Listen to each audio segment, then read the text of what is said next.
பாலராவாயர்னு அவருக்கு பேர். யார் கொடுத்த பாலை உண்டாயின்னு குச்சி எடுத்து ஓங்கினார் பாருங்க. இப்படி காமிச்ச தோடுடைய செவியன்னு பாடிச்சு.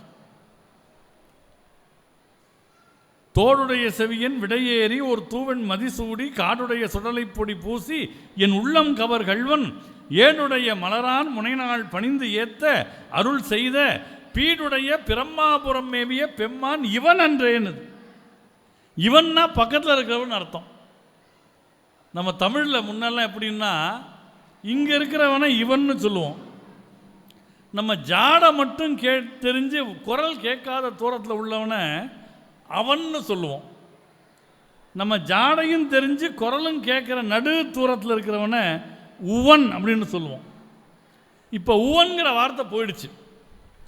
என்ன, ஒருத்தர் கடையில் போய் பொருள் வாங்க போனவர் முதல்ல அதை கொடுன்னாரு, கொடுத்துட்டான். இதை கொடுன்னாரு, கொடுத்துட்டான். அப்புறம் உதை கொடுன்ட்டார்.